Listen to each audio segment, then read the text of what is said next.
Cock, hello. Marielle, Simcha. I've seen Simcha before. How are you, Simcha? Christina, Ariana, Nicholas, hello, welcome. How are you? So Jonathan, you and I first met when you were doing a podcast, I think. Yeah.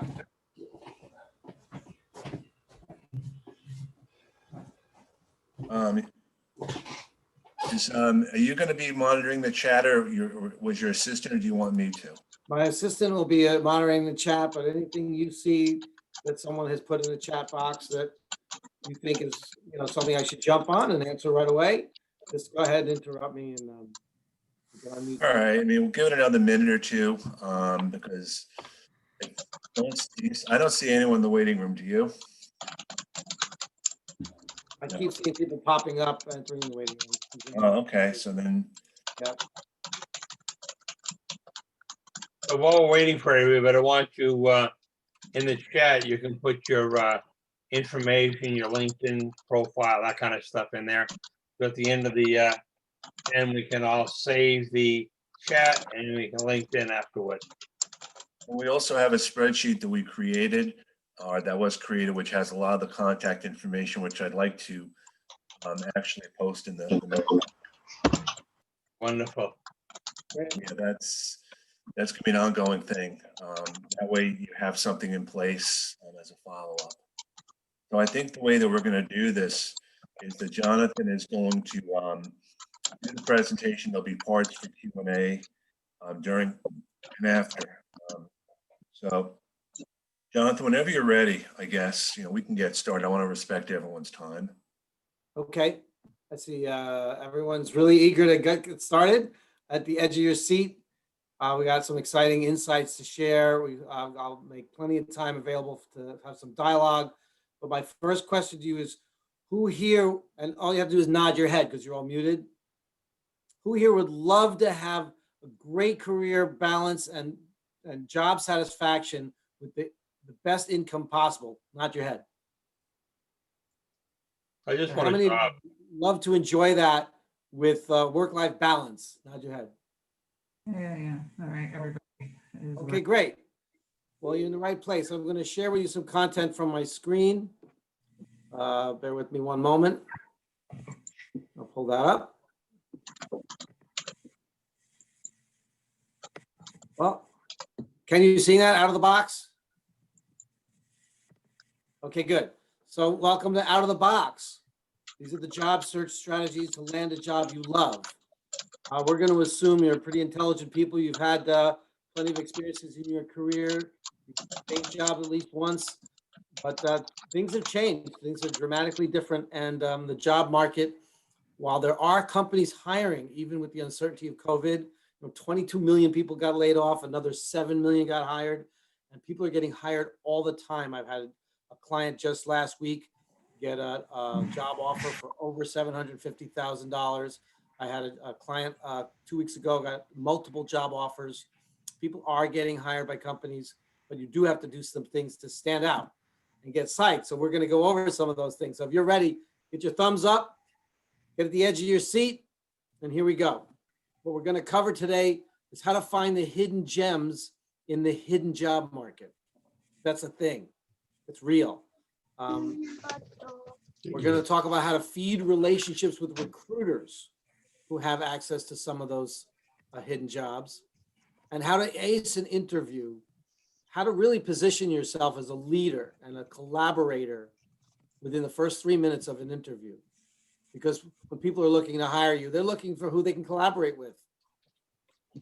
But first, you're probably going to wonder a little bit about, after reading maybe a short bio, who is this guy? So let's just say a few things about me so we're on the level of comfortable with what I'm training today. I've been a success coach and career catalyst since 1998, since November of 1998. So I'm getting lots of LinkedIn messages congratulating me on my 22nd work anniversary.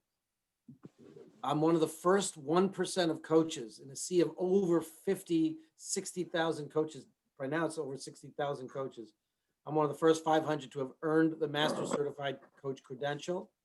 And I renewed that in 2 cycles, each time, every 3 years, they required 40 hours of continuing education. That's 40 hours in 3 years. And I actually completed 90 hours every year. It sounds like a lot, but it's about 3 hours a week and not every week. But I love the work I do. I love sharpening the saw. I love ongoing. I'm like a lifelong learner, and I encourage other people to be as well, because human beings thrive on learning and growth.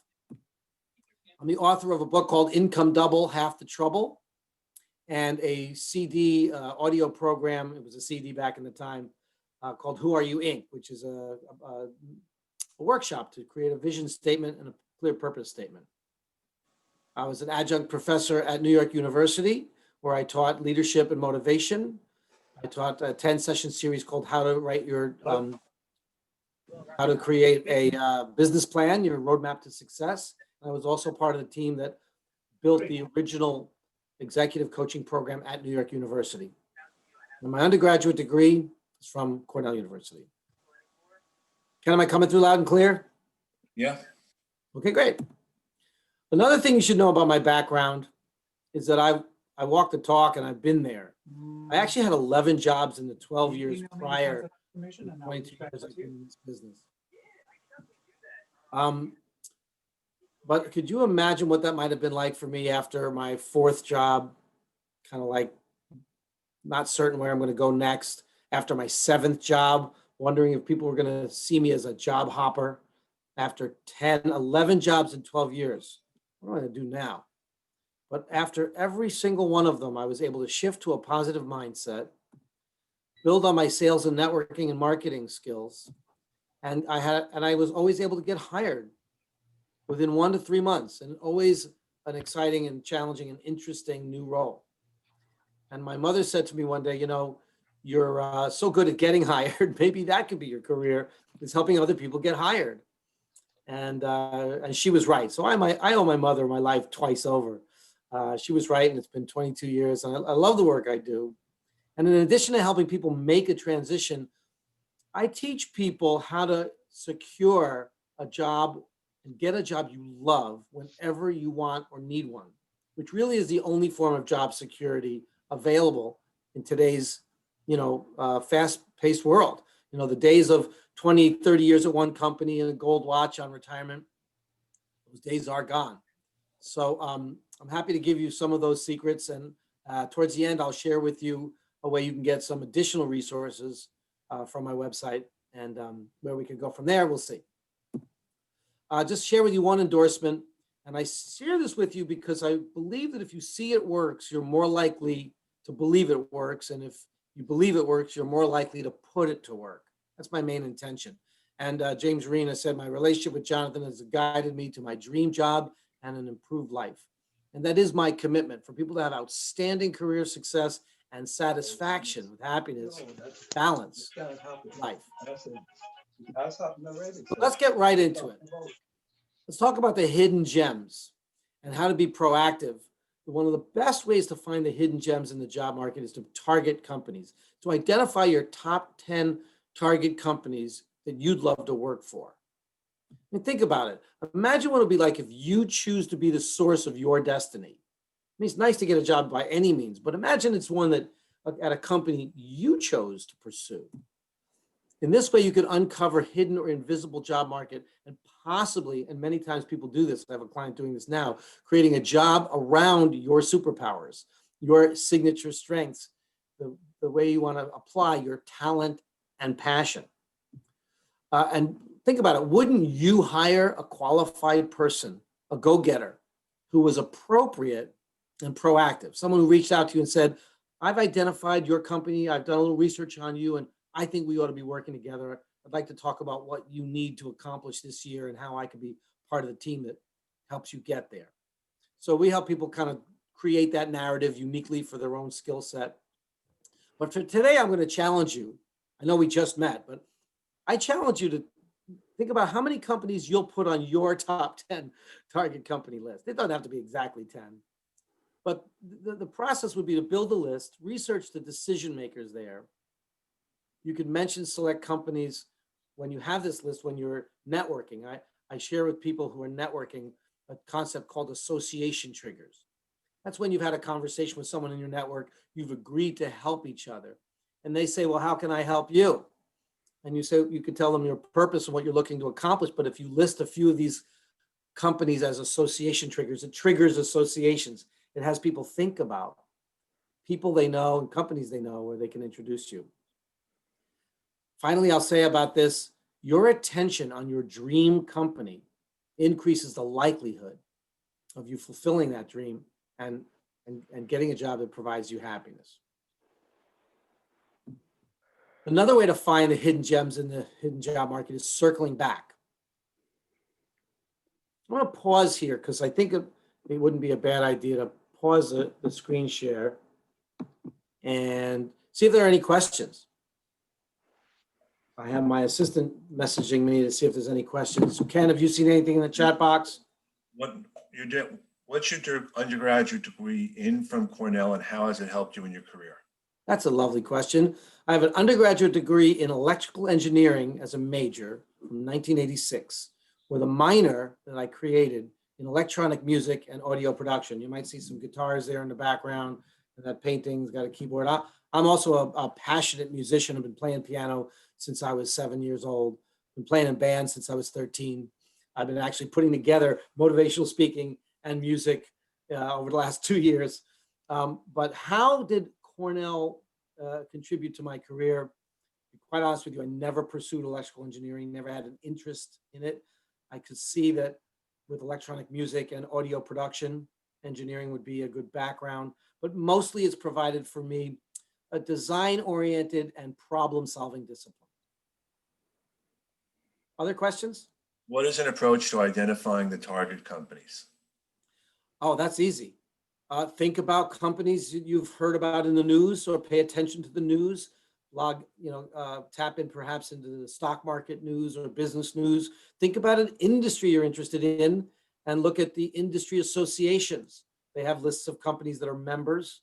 There might be interesting thought leaders in that association that you might be inspired by what they contribute. And so that company might be of interest to you for that reason. Think about products or services that fascinate you and look at the companies that provide those services. Just follow your heart's desire, follow your nose, follow your heart's desire, get curious, start there. And you'll see one thing will lead to another. When you're on LinkedIn, for example, you might see someone who works at a company that you're interested in. And then the LinkedIn panel will show you, here's what, people who looked at this professional also looked at these other professionals. And as you follow that trail, you might see other companies that when you drill in further, look at their value statements, look at their mission statements and vision, look at what they say about hiring and culture. You could follow that path to build that list. And we help people kind of brainstorm that and hold them accountable to build a list and make sure that we train them on how to flesh out that list. Like the right way to flesh out that list and make that first contact is something we do in a follow-up. So what's the best way to get contact info for the most appropriate person to reach out to? Kenneth, what do you think? First of all, LinkedIn, right? Every company has everyone listed on LinkedIn. Have to change the name. Another way is to look in your own LinkedIn connections and see who's connected, and then connect with someone in your network, ask how you could help them, and then find out what they're up to. And then when they say, how can I help you? Ask them, who do they know that are decision makers? And any decision maker you meet in a company should know about what's happening elsewhere in the company, or they could look for you. I always There's say a lot of other methods, so we would work on that one-on-one depending on your situation.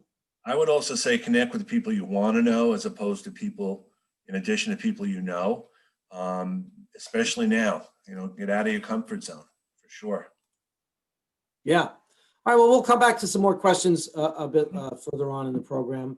But before I do, Kenneth, anything specific, anything else that's pressing as a question to what I've covered so far? Not that I've seen in the chat. Oh, here we go. What is the best way to find the culture within a targeted company? What's the best way to find out about the culture? Yes.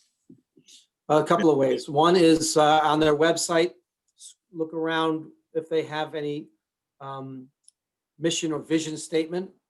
Doesn't necessarily mean they live by that, but if they posted it, that means something different than a company that hasn't. So that's a clue. Another thing is to look in their hiring platform, or if they have a human resources platform on their website. If they do, then they really do care about talent acquisition, talent management, and the careers of their people.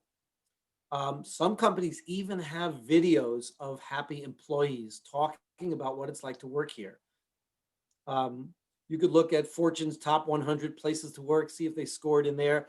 Those are a couple of places to look. Good. Okay, anything else pressing on the subject? Nope, go for it. Okay. All right, great. Everyone, thanks for engaging. You're doing great, following along. Let me go back to this bit of the screen share. Kenneth, are we seeing hidden gems and circling back? Okay, great. All right. Here's an interesting question. What percentage of new hires do you believe leave within 90 days? Go ahead and put a number in the chat box of what your guess is. What percentage of new hires don't make it past 90 days? We'll take a moment to see what numbers pop in there. You think it's 10%, 30%, 50%, 70%, put whatever number you think in the chat box represents your guess. Just guess what percentage of new hires you believe don't make it past 90 days in a new job. Okay, cool. All right, here's the reveal. According to several sources, including Forbes and Psychology Today, over 29%. Some of these studies showed higher numbers in the 30s. People don't make it past 90 days in a new job. That means, let's be conservative. Let's say it's 25%. That means for every 4 roles that you've heard about in the last 3 to 6 months,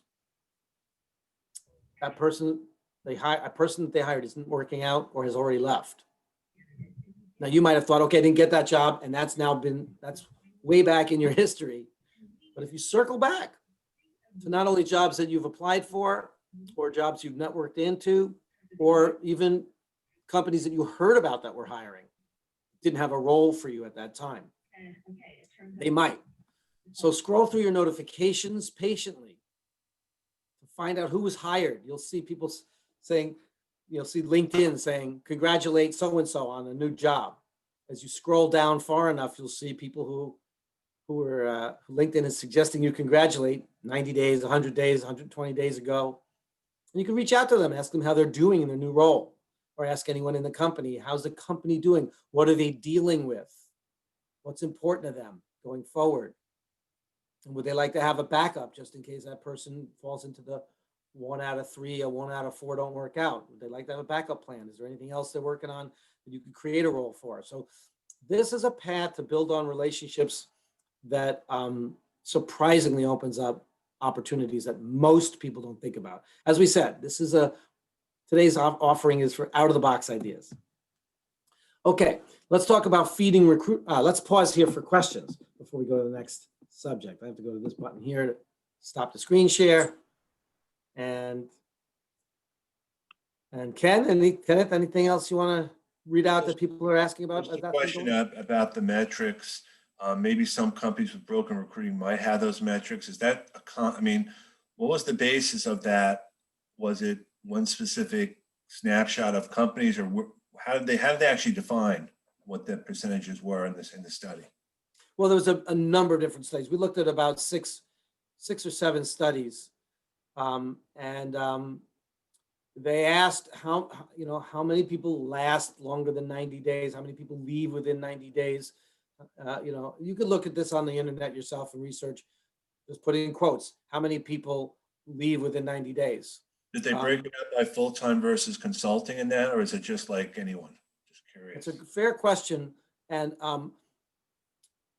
my recollection of the research we looked at was for full-time roles. We weren't looking at consulting roles. Thanks. Why do people leave? What usually happens? That's a wide array of reasons, but the studies show most often people leave their boss, not the company. Usually, the number one reason people leave is for, they don't get along with the person they're working with. They thought they would. You know, when you have a less than great relationship with your boss, if you have a bad relationship with your boss, that person's micromanaging or expecting too much, or for whatever reason, and not alignment, and you got to go be with that person every day, that could really be draining. Nod your head if you could relate to that. You've had that experience. Yeah, I'm seeing a lot of nods. Now, on a similar token, we encourage people and coach people how to be the one that their boss is going to love, like get along with great. And I'll give you a tip that's not in the box of this program of out of the box ideas, but it's an additionally good idea. Interview some people around you, especially this Thanksgiving, who love you. They can't wait to see you. They love getting together with you. They love being with you. And ask them, what are the characteristics? What are the personality traits that I can't see in the mirror and I'm not sure if I'm reflecting accurately? What makes me extremely livable with? And get clear on what people are saying just is true about you. Some people know it. Some people are overly cocky about it. And some people have forgotten. Many of you have forgotten how great you are. And sometimes you remember, but then a few days later, you've forgotten again. Your brain's survival instinct isn't running a program reminding you of how great you are. It's primarily running to operate on identifying threats. So out of curiosity, is this a fail in HR's part? Is it a fail in the hiring manager's part? I mean, where do you think that, and this may be a COVID-19 versus a pre-COVID-19 thing, but is there any sense of where the blame would go for that? People not working out? Yeah. Yeah, that's a great question, and a deeper question than I think we can really thoroughly cover in this conversation. But it's because it's mixed. I mean, it's really Right. mixed. Yeah. We didn't see a lot of the reasons in that particular study. We were just looking at, for the purposes of the job transition, we really wanted to see what's this other piece about circling back and finding the jobs that you didn't even realize were reopened. Now, our work with clients is not only about career transition, it's also about career enhancement and having career balance, and also career advancement and getting promoted. And very often, studies show that when people are passed up for the promotion they think they deserve, that's a reason people leave, but that's not going to typically happens within the first 90 days. Usually a mismatch of expectations on one side or another. Any other pressing questions, Ken, on this subject so far? What are some things that people can do to address the needs that their managers are not addressing if they don't want to leave the company? That's a great question. Just to reiterate the question, what are some things that people can do to address the needs of their managers rather than leave a company? Is that a fair paraphrase?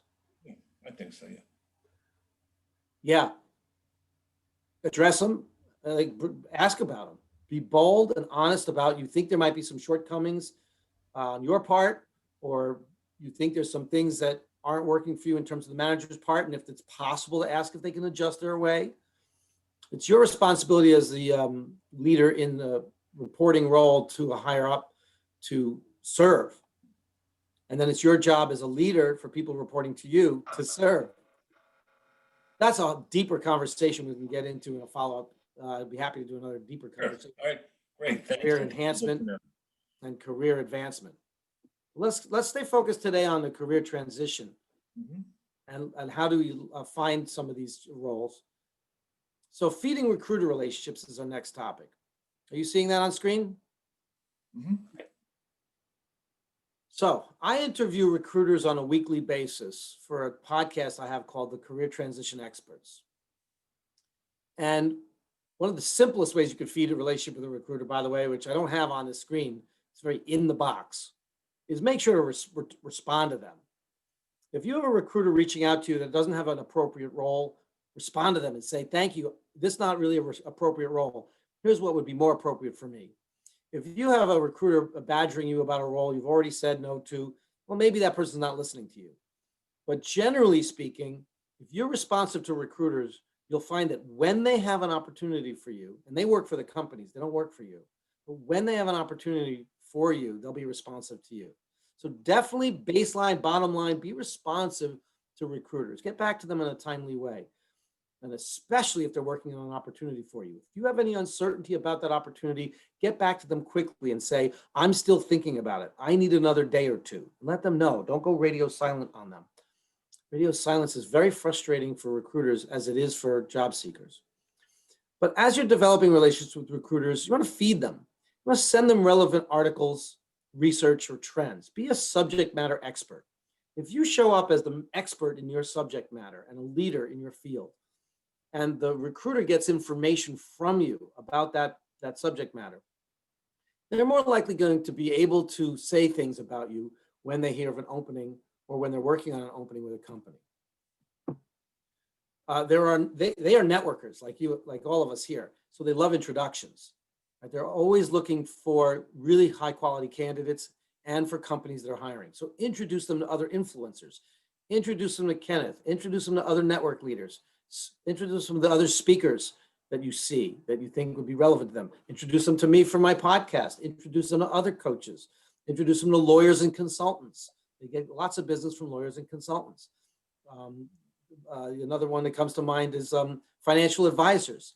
Financial advisors who are helping their clients, manage their money and manage their earnings and manage their savings might also care about their clients' employment. So, and if they're financial advisors, are working with business owners, those business owners might at some point be hiring. Do you know that before COVID, with the job market tight, it was difficult for employers to find good talent.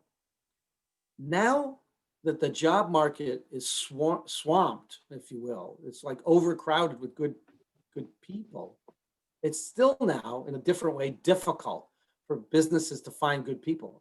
They have to comb through a lot more communication. So ask recruiters what they need. Oops. I invite people to delete the words "just checking in."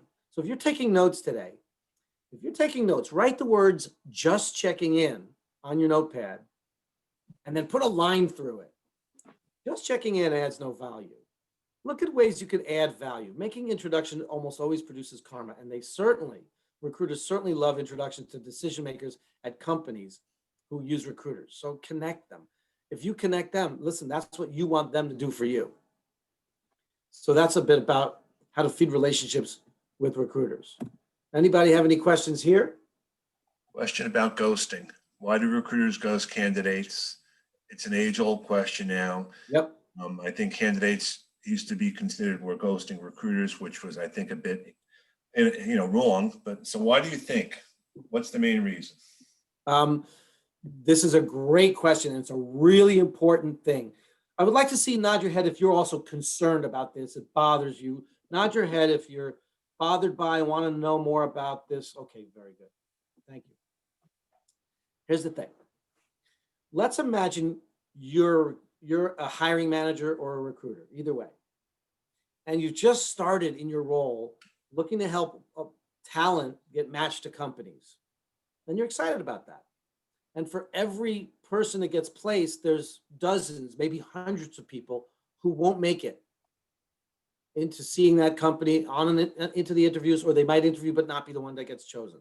And you feel like, let me be good to everybody. Let me feed information back to everyone, because that's the kind of person I want to be. Imagine you're that, right? But pretty quickly you find out it's just not practical. Just not practical. It's nearly impossible. So most drop it. What happens then is recruiters and hiring managers communicate with candidates when there's something relevant to communicate, when they're being moved forward. Now, so does radio silence mean you've been forgotten? Not necessarily, but you can count on this. When a recruiter or hiring manager wants to move forward with you, they're going to communicate with you for sure. And until then, they might even say things like, we should let you know by the end of the week. Nod your head if you've heard that one. We'll let you know by the end of the week, and you don't hear for another week or 2 or 3. It's not that they lack integrity. It's that they don't manage the integrity of that particular conversation. They manage to the generalized expectation that they hope you understand. And I'm leaving you with that understanding that they're just too busy to communicate with every non-qualified or non-advanceable candidate. So you didn't make it if you don't hear from them for some period of time. You could stir something up by feeding them, sending them something relevant, asking them what's important, what's next in the step, and how could you provide something that'll make a difference. Would they like, for example, we teach people how to devise a 100-day plan. Would they like to see a 100-day plan on how you'll deal with their objectives, their initiatives, their goals, their vision? We'd love to work with them on that 100-day plan. It'd be a 15-minute conversation and then a 15-minute presentation and then some Q&A. It's a great way to collaborate with them and engage. So I'm going to ask you to take a pledge. Raise your right hand. Say, I promise not to take ghosting or radio silence personally. If you agree with that, nod your head. You now freed yourself from a lot of agony. You can now keep moving forward when that happens. Any other questions, Kenneth? Is there a best time frame to follow up with recruiters? Maybe a little different now than in other times, but any suggestion? So with an executive search recruiter, they'll give you, you should ask them when would be a good time to follow up if I haven't heard from you. And they'll tell you. And typically it's a few days if it's a very hot opportunity, a week or two if you haven't heard from them on any kind of normal opportunity. I would say if you are not in play, but you want to build a relationship with a recruiter, every 4 to 6 weeks to balance, like maybe alternate, sending something thoughtful, something that relates to their interests. Look, it takes about 10 minutes to comb through someone's LinkedIn profile, see their career trajectory, see a little bit about them personally. What kind of recommendations have they received and written? When you read someone's recommendations, the written part, not the endorsements, on anyone's LinkedIn, you're going to learn a lot about what people value about them and what they value about other people. So those clues can really let you get personal and relevant when you're relating to recruiters. And so you can alternate sending something, a thoughtful letter, an article of interest from their industry, a letter or some statistics from a cousin industry, or maybe even a completely out of the box. Hey, pharmaceutical company, I know this may sound bizarre, but look at what Disney's doing. Wouldn't it be interesting if companies like ours did stuff like that, you know, in the range of whatever? That's a random example, but if you could think of something that no one else is thinking of and it reflects your personality and your thought leadership, that kind of self-expression is the kind of differentiation that we can help you develop and that you want to develop. Mhm. All right. One more question and then we're going to take a stretch break. I got it here. Why did Jonathan change jobs so often? 11 jobs in 12 years. That's a very fair question, Sandra. I'm going to take that one directly. First answer it, I don't know. It was a long time ago. Mostly it was because going into Cornell, really all I wanted to do was be a rock star. Rock musician, rock performer, songwriter, producer. Coming out, I was in and out of the music business. So I gave it, like I kept going up against the odds and then feeling like I need to make some real money. I would go get some other job that paid better than the music business. Then we go up against it again. And I actually got as far as playing at Madison Square Garden. In fact, I played at Madison Square Garden often. In fact, I played Madison Square Garden 2 or 3 nights a week during the hockey season. I was the organist for the New York Rangers.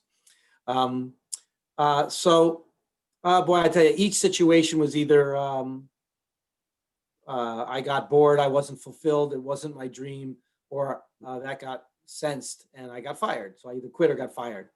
And it was a challenging time each time I had to deal with that. But when I started to look back and look at all of the different, the variety of experiences I had, corporate brand licensing, I worked in the field of investor relations, I worked in advertising, I worked in personnel and in recruitment. I have a rich variety of experiences that I'm quite proud of now. Thanks for the question, Sandra. Okay, I'm going to lead you into a stretch break, and I'm going to invite you to consider what it might be like for you to lead a stretch break when you're participating in or leading a Zoom meeting. So everyone stand up.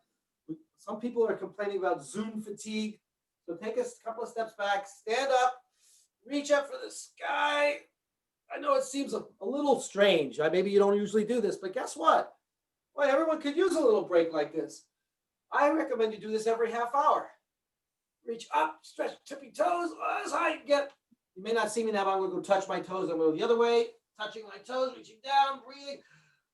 A couple of deep breaths. What this does is lets blood flow through your whole body.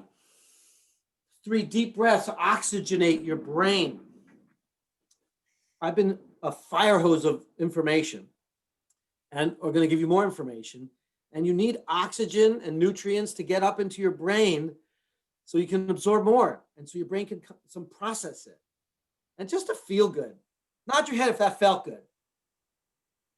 So I would encourage you to be the one when there's ever an opportunity. And it takes a little courage to be the one to lead a stretch break whenever you're participating in, or certainly if you're leading a Zoom call where people might have Zoom fatigue and, we're sitting still trying to look proper. We need to move our bodies around a little bit. Okay, great. All right, let's continue with what I have prepared for you in terms of content. Oh, that's what my stretch break screen looks like. All right, that was fun. Thanks everyone for participating. All right, let's talk about acing interviews. Look, there's tons and tons of rhetoric on interviewing.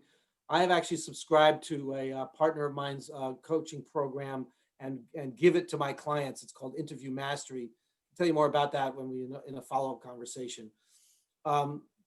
Very important, of course, to be prepared. Prepare mentally, prepare physiologically, prepare spiritually. But most people don't realize that the decision is made within the first few minutes. So I'm going to share with you a very powerful way to walk into an interview if it's in person or to show up on Zoom. I call it the interview co-leading statement.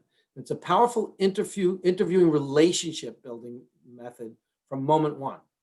And before you get too caught up in what's there, don't read ahead. Stay with me. Consider this. Sometimes if you prepare well, and you should always prepare well for interviews, everyone, you might be more prepared than the interviewer. And if that shows up on your smart aleck face, they're going to feel that. When you're brought in on an interview, it's because on paper you're qualified. You're qualified enough on paper, or you were recommended in through your network. Someone wants to talk to you. Now they're going to be gauging, will you fit the bill? Will your qualifications be the best qualifications? And more importantly, can I live with this person? Can I collaborate with this person? That's the decision maker's internal dialogue. So when you walk in, let's call it a Zoom meeting, and you get settled, as quickly as you can interject, you would say these words, and we'll send this to you. I have a statement I've prepared and I can deliver it now, or when it fits into your interview process. Now, some people have a very rigid interview process, so they'll say, no, I'll let you know a little later, not now, and you just wait. But most people could be curious. Their curiosity could get the better of them. They say, okay, go ahead, let me hear the statement. The statement is, I've done my research on the company, and I can see that A, B, and C are important to you. Wow, look at that. You get to show right away that you've done your homework. Then you would articulate the core competencies, the core values, or the initiatives that you've discovered about a company. Okay, almost anyone could do that. But then you say, I've done my research about you, and I found out that you care a lot about X, Y, and Z. Now, as I said a little earlier in this program, within 10 minutes of studying a LinkedIn profile, and particularly written recommendations, you can really get to know what a person cares about. And if you acknowledge what a person cares about, what they really find important, their deeper values, and they feel like you get them, it provides an immediate connection and a deep one. Really impressive. Okay, but that alone doesn't do it. The remainder of this presentation, this statement balances a powerful leadership-like confidence, an articulated spoken confidence with a very important balance of humility. Put those together, you'll see them as this unfolds. You'd say, based on my research, I believe we're going to be working together. And I only ask you one thing, and that is that you put me through the entire search process thoroughly, from start to finish. In fact, I invite you to go a little tougher on me because I intend to go above and beyond the call of duty regarding responsibilities, tasks, and stepping up when leadership is called for. Would that be okay with you? Now, it sounds like a mouthful, but with practice, it flows smoothly. And I'm going to ask you to think about this for a minute. If a person then says, sure, no problem, then they've agreed to put you through the entire search process thoroughly, the whole interview process. And subconsciously, this is a little micro, what we call in the sales business, a pre-close, a little micro yes. And getting to yes on this means that if they indeed carry you through the process thoroughly to the very end, to the finish, the logical conclusion of that is a job offer. So in the beginning, you're establishing this collaborative leadership.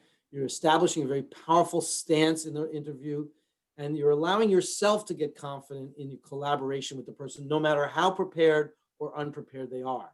You just help them find out that you're the one. And with regard to interviewing, networking, finding opportunities, the last thing I'm going to leave you with is the SW rule. Anything that you want, you can get, but some will provide it, some will say yes, and some won't. Some will, some won't, so what? Someone's waiting for you. Someone's wishing for you. The company that hires you into a job you'll love is looking for you now. And it's your job to really step up and present yourself as the one. Unique, differentiated, your own personal unique interests, and it's going to be great when you find each other. I'm going to give you access to these resources that'll help you revise and really have a standout resume and also enhance some of your LinkedIn strategies. I know that you show up on this LinkedIn Lunch and Learn often, and Kenneth's a great expert to get insights from. Some of them will be similar to his, some of them will be new and different to you. But I invite you to get this link. We'll put this in the chat box. Jen will do that now. And we'll also send you an email to follow up, right, Ken? We can send an email to follow up so you can get access to these resources and access to, if you have any questions. Listen, I know there's a lot of people on this call, but I'm going to say, in the spirit of Thanksgiving and gratitude in the holiday spirit, I'm here for you. If you're a friend of Kenneth's, you're a friend of mine, and I want to see you be successful and happy. So if you have any questions that we don't address during this time together, send me an email with jonathan@jfcoach.com. We'll send you that, and I'll be happy to answer that for you. Well, you have a request. Someone actually wants to hear you play the piano. Oh, well, it's not set up right now. I just brought it in from rehearsal. So Okay. No. If we have time, maybe I'll log in with my phone and run upstairs to the piano. What are the best ways to manage time? Hold on, that was very kind of you to ask. I do have a number of links. Okay. You know what? Nod your head if you'd like to see a couple of links in the follow-up email with some of the songs I've recorded in video. Okay, I see enough videos. We'll send you some links to some snippets I've recorded. One of them is Moondance with Kate, my sweetheart, sitting next to me. We recorded a birthday wish, and that came out nice. So we have that on YouTube. What was the next question, Kenneth? Best ways to manage time. Ooh, that's another hour, that question. Mhm. Let's give you the top 3 ways to manage time. And actually, let's have a little bit of a discussion now. So if you have a comment or question, so I'd like to add, and then just say your name. It's Jen or it's Joe, okay? So we'll try to have verbal dialogue where usually a Zoom call of this size, everyone's muted. We have over. I can unmute people. It's just a 100. question of is that Or you can unmute people. I mean, it's, All right, so we won't be able to see all the screens at the same time. We're going to try to unmute people here and there. Time management, let me give you a quick answer on that, and then we'll open it up to people. Either raise your hand. Yes, you can raise your hand and we'll unmute people that way. I don't only mean this, but there's a button you could push. yeah, there's a button. It's under More. reactions, I believe, at the bottom. Reactions or more, you can raise your hand. It looks like that. Yes. Okay, well, that's a plus. So, and then in my dots, I can undo that. Yeah, go. Okay. What I recommend in terms of managing your time is to work backwards from the outcome you want to achieve. Think about the top 3 most important areas of your life over the next 3 months, let's say. Career, finance, health, for example. And then think about what will we look like the end of March. Imagine it's the end of March and you've achieved or attracted that which you want. And it's great for you and the people around you that you've achieved that. Maybe you'll write down a few things right now. What would you love to have achieved by the end of March? Envision that you've achieved it. You reached 3 of your most important goals, and you're fulfilled by that. And by virtue of really being collaborative and respectful to people around you, both in work and in your personal lives, it's better for them too. They watched your back, you watched their back, and everyone wins. Then you want to work backwards from that. What are some of the actions and projects and what would you apply your time towards to achieve that? And look at what those projects would look like and estimate what the time would be. Then you map that into your weekly and daily schedule. And you want to map time and keep those appointments with yourself and or buddy up with someone or get a coach to help hold you accountable to blocking time and honoring that time to get the most important things accomplished in your time. Some people call that building a to-do list or a personal strategic plan. Another tool in the time management template is the to-don't list. Make a list of things that typically distract you and write them down on your to-don't list and catch yourself when you get distracted. I also encourage people on a nightly basis to make a plan of what you're going to do each hour the next day and do your best to stick with that. And around lunchtime, if you have fallen off that plan, redo your plan for the afternoon. So you're always refreshing and reorienting what you are saying you're going to do, allowing for, that it's unusual that gets followed perfectly. So you give yourself some learning, some adjustments, and recommit. So twice a day, if you make your day plan and recommit to it, you're getting a lot accomplished. Those are a few tips on time management. We have about 10 minutes to the top of the hour, and I want to see if people have raised their hands.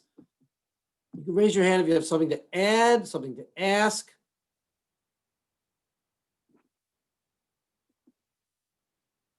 All right, and I'm going to ask a question. We've covered a lot of ground. So think a little deeper. What do you really want to accomplish, and how can we help you? I So see. Jonathan, let me ask you a question. You first, Kenneth, and then Patty has his hand up. All right, well, no, let Patty go, because I mean, I've asked. Patty, you're going to go first, and then Kenneth, you have something in mind that might stimulate someone else's idea. So my question is, can you give an example of someone that landed asking the opening question in the interview that yes, what has been the reaction of the person on the other side? Real life example. Can you give us one so that? Yes. So I have I have a number of clients that have gotten. I've got like 5 or 6 clients that have gotten job offers over the last year that we worked on their resume here at my company and a coaching program we call Being the One. We teach this in the Being the One program. It's a 8-week group camp. But a woman named Shivani got 3 job offers, and just for purposes of confidentiality, I only mention her first name. And another client who had just come from India, in fact, several months ago, didn't hardly know anyone in the New York area, had a very small network. Her husband had a little bit of a larger network, but she landed the job of her dreams following our methods. I mentioned to you recently, at the beginning of this call, I just had a client land a nearly $1 million job transition offer in writing. He just got that letter signed on Friday. So my clients are engaging in many of these methods, including that one, and we help them adjust that to, make it personal, to make it real. So how have the hiring managers or person, the interviewer reacted to that opening statement? Yeah, great. As I mentioned before, some of them say, no, not right now. And some of them say, sure, I want to hear the statement. And they all say, yeah, okay, I get it. Some of them maybe are like, everyone can say I'm the one, right? Hey, I think you should hire me. I'm the one. But what this statement does is it grounds it in research, in confidence, balanced with humility. It's only one request. I'm not asking you to hire me right now. I'm asking you, would you please, put me through the process thoroughly? I want to go all the way based on the research I've done about you and the company. So the responses are almost entirely, okay, I got that. Sure. Thank you. Kenneth, you had a question? No, were there any other questions out there? I didn't want to take up anyone else's time. It's kind of you. I'm going to ask you to ask your question and let it stimulate other ideas for questions. And then we'll go to Michael Cohen. Should I ask then? Yeah, please. All right, when job hunting, is there a right way to address being terminated, and how much detail do you go into? It's a really great question. The right way is different in every scenario, but keep it short. Number one, keep it short. Number two, get clear in your mind and heart whatever pain, resentment, frustration, upset about it out of your system, and we can help you with that. Business is business. It hurts though when you put a lot of your heart and soul in a company and you didn't expect to get terminated and you get terminated. I call it taking the knife out of your back at worst. You want to get clear that what happened, happened. You did what you did. You didn't do what you didn't do. They didn't do what they didn't do. Everything that happened, and you could suffer over it, or you could let it drift into the past as a learning opportunity. It's easy for me to say that. It takes a little more to cycle through and really drain out all the pain you might carry, so that when someone says what happened, you can say, well, there was a differences of an opinion. We didn't seem to be going in the same direction, and look, so I was let go. But what I'm looking to do next is bring my passion, and you just mention it, touch on it, be powerful and non-dramatic about it. Keep it short, keep it sweet, and drama free. Not completely emotionless, but just a hint of upset, and then move on. And that's the best way to handle that kind of question. And that takes some practice if there's a lot of aggravation or emotion in being terminated. Depends on your situation though. And so one of the things we do is we work on that narrative with people and we role play it so they practice and get it right. Good question, Kenneth, thanks. So I saw Michael Cohen had his hand up. Thank you, Michael. Yeah. Hi. I just wanted to kind of build, there was a kind of a tip that I heard from someone which kind of builds on your part about saying, be tough on me, let me go through the whole process and this and that, about planting that, I guess that positive seed that may sprout later. One strategy I heard about was you asked the question towards the end of the interview, something to the effect of, assuming I'm the candidate that you choose, thinking ahead about a year from now, what would you have liked to have seen do that would make you think in your mind that I was a good choice and that I was successful? The strategy that was given to me, the reasoning the person said that was that gives the person a little bit of a nudge, as compared to other candidates, that you were a person that they already thought about being successful in that role. So, if you're maybe kind of neck and neck with another candidate, that might give you a little bit of an edge. What do you think of that? Okay, it's great. So I'm hearing a lot of echo. Don't know where that came from. Okay. I'm just thinking.